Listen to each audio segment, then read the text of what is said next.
One of the sort of basic ethoses of design of Fable was this idea that the main character changed how he looked depending on how you were playing that character. Basically, if you were to use a big sword, you'd get more muscles. If you do go out and you start beating things up, your hero will get stronger. If you don't bother doing that, you'll get thinner. If you eat lots of pies, you'll get fatter. It really was always disappointed me when I had to play a game and I was forced to be a certain sort of character. I was forced to be the good guy, or I was forced to be the bad guy. The other change that the character has is the game constantly looks at how good you are or how evil you are and will change the look of your character. If they end up with a game with a skinny, pale, horned, evil character, that's how they played the game. If they end up with this buff, you know, sun-tanned, huge Goliath of a player, that's how they played the game. You develop your character, so you could play through being really evil, you could play through being really good, you could play through doing all the side quests, all the optional quests, you could do all the core quests.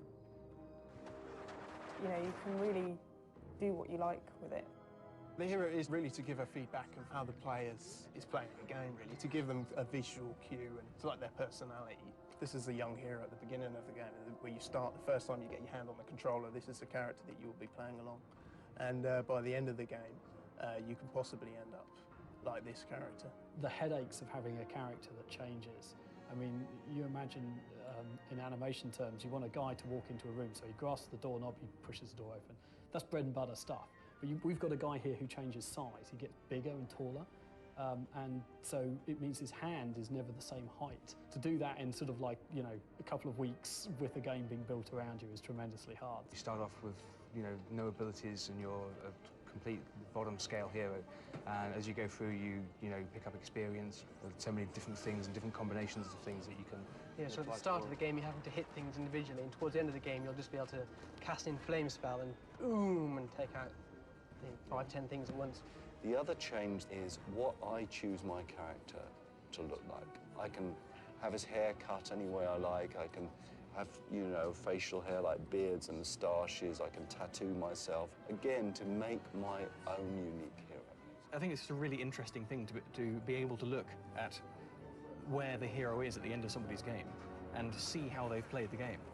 You're not very good at combat, that's why you've got scars and things, and that's why you're kind of battle scarred. Or you use far too much magic, which is why you're slowly going bald. Normally, in a role-playing game, you play the role of some character. But in Fable, you play yourself within the world.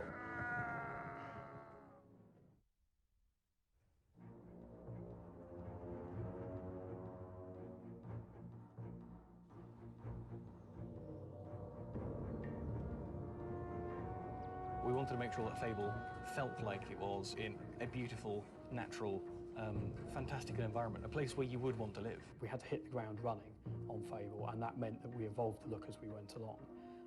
And what we did decide pretty much from the early days is we didn't want to do a sort of really traditional orcs and monsters type game, because to be quite honest, we're fed up of that. What we really wanted was we wanted more of a kind of a dark fairy tale. I wanted something that looked beautiful, and the other guys wanted something that played really well. I think we've got a unique fantasy look in the game. I think it's very different to an American kind of look, perhaps, and that means, you know, a little bit of sort of medieval Europe, a little bit of, you know, kind of fantasy thrown in. We went out into the real world and looked at a lot of natural scenes and environments, and from that we extracted what we thought would be appropriate to the game and the style of the game that had already been established. We've been very particular about making everything within the game look convincing. Not necessarily realistic, but it's more a case of making the environment, the whole nature of the thing, so it fit together. Yeah, this area here is fantastic. You get down early in the morning. We choose to live in the sort of sleepy sort of suburb of London, and we've got beautiful countryside around, and we love that. And you know, we've gone out and we've taken cameras out and we've walked around and we've taken pictures of things and said, look, we want that kind of feel in the game. One of the things that we just took so much time over doing was the trees. And it seems like a really kind of obvious thing, but It's one of the things we had to get just right. I mean, they're really expensive objects to draw in the game, technically. They had to have a huge kind of canopy because you were going to walk underneath them. We wanted sort of beams of sunlight to come through the leaves and all the rest of it. Trees, flowers, grass, foliage, that kind of stuff is a pain in the arse, and yet that's one of the key things that makes Fable what it is. The houses, although they look quite simple, you know, they're quite sort of complex objects. They've had to be split into interiors and exteriors. All of the windows and the doors and everything are generated in the game. You know, a lot of decisions were kind of quite late decisions. The ideas to put fireplaces into the houses. Obviously, putting a fireplace into a house gives it a much more sort of cosy feel. It's a labour of love, a lot of the stuff that's gone in there. We spent a long time on it, and we're really pleased with a lot of what we've done. So just take time to look at the world as well as play the game, because it's all part of the experience.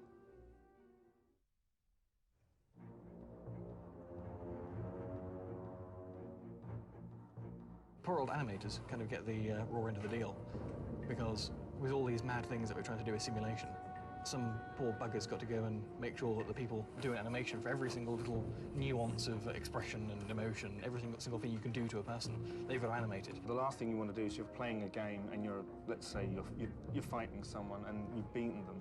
You don't want a zombified looking character just going and falling onto the ground. You want to see the anguish on them. You want to see they're tired. You want to feel that you've got there and you've beaten them. The way the process works on Fable is that we've got a group of modelers that are creating all the characters, and the job of the animators is to bring those characters to life. Well over 5,000 animations that have all been handcrafted.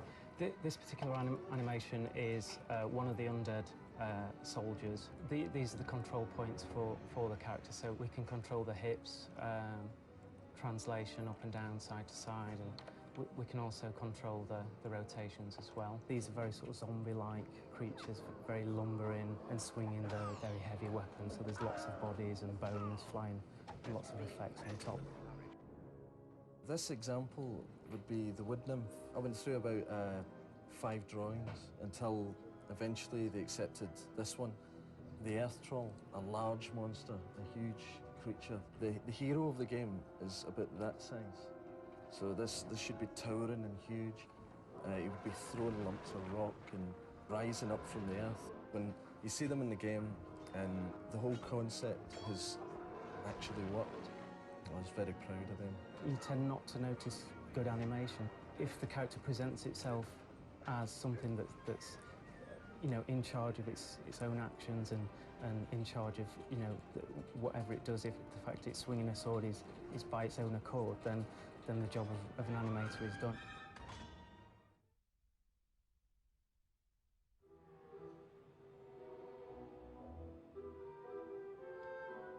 Musically, Fable has to have so many different elements because the game is not just one style.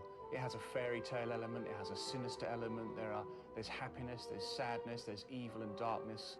We decided quite early on to make sure that all those elements were in the music, so we couldn't just have one style.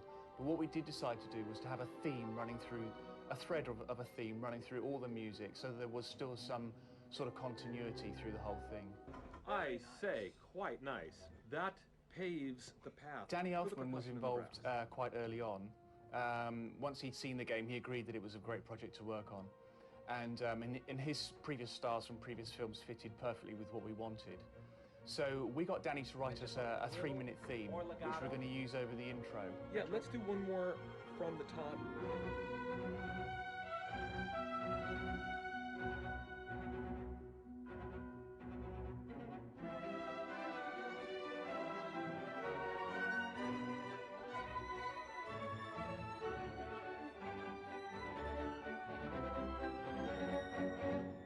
It's just time for me to say goodbye.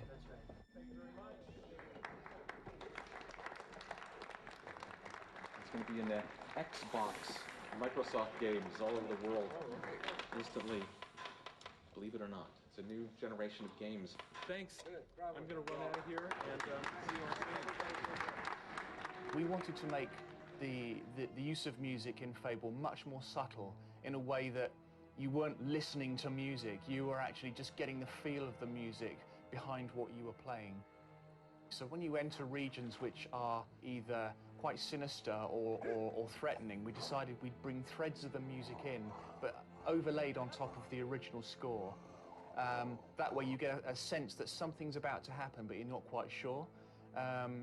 Other ways we use the music were to bring danger elements into the music. So if you were really under threat, we could make that apparent. And of course, there's the pure combat style of music. So when you were actually deep within a fight, we could then bring out the fight elements of the music as well. So the music played a big part in conveying the emotion. Fable is a very organic game. It's based around hearing things which aren't only to do with music, and other elements of the game audio are extremely important. You have to hear the audio cue. You've achieved an excellent score. You have to hear the dialogue. You have to hear certain effects in the overall ambience to make sure you're getting a feel for what the region is like. And writing music for a game is very much based on that. The music is really important in conveying the atmosphere in a region that the hero enters. A prime example of what I've just been talking about is actually the graveyard, and the graveyard obviously has a very distinctive feel about it. When you go into the graveyard, you know that there's a real sense of foreboding there and indeed danger. Now, Oak Vale is where the hero was born and bred. It's a place where he feels extremely comfortable. It's very quaint, so we wanted to give the place a feeling of being happy, but not overly happy, just a nice, relaxing, pleasant place to live. The music for Witchwood has quite a quirky feel about it, and the reason for that is that the villagers are not overly friendly. They see you as a stranger. Play the game through to the end, because there are a lot of real musical treats coming. You can walk around new regions 20 hours into the game, so keep playing. There are some real musical treats to come.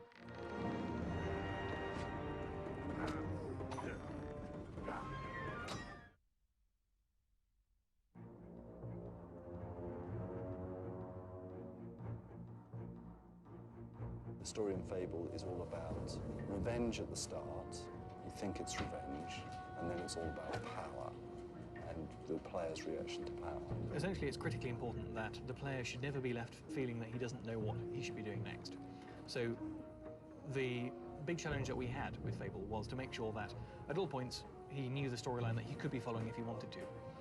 What we then decided to do was allow the player to follow that storyline and deviate from it as much as possible, how and when he liked. As a player, it's not a particularly linear experience, and there's almost this sandbox feel to Fable. I can go into a town and I could easily spend 2 or 3 hours just playing around in the town. You can go and deviate from the storyline completely and start helping people out who don't necessarily need helping, or you can start helping out bandits to start raiding traders and things. How you do it is pretty much entirely up to you. Do you want to do it sneakily? Do you want to do it using spells? Do you want to do it only using your hands? Do you want to do it using a stick? Do you want to do it being evil? Do you want to do it while helping people on the way? It's just a massive combination, and hopefully no two people at the end of the game will have actually had even close to the same experience. The real feeling, and it is a feeling that I want people to have when they're playing Fable, is wonder, is to be constantly surprised by what the world is like, and that is the beauty of the world, and Fable is an amazingly beautiful place. The whole goal is to try and create a world where people would actively like to be, but you can go and wander in to any place and start interacting in a way that you can't really do in any other role-playing games. The game just becomes more than some of its parts, and it just feels like this weird thing which you want to spend time with. And I really do hope that people do find out some of the hidden things that we've put into the game and spend that time enjoying it. Everyone should go and play in the towns and see what they can find, and all the little mini games and things to discover. You know, that's what I'm looking forward to playing myself. The important thing is, while I'm playing it, I want to play it how I want to play it. I want to feel that the experience I've had has been unique in 100 different ways because of the way I've played and the choice that I've decided to make just then and there. And not necessarily have to worry about the fact that if I do make that choice then and there, I won't get to see half of the storyline of the game.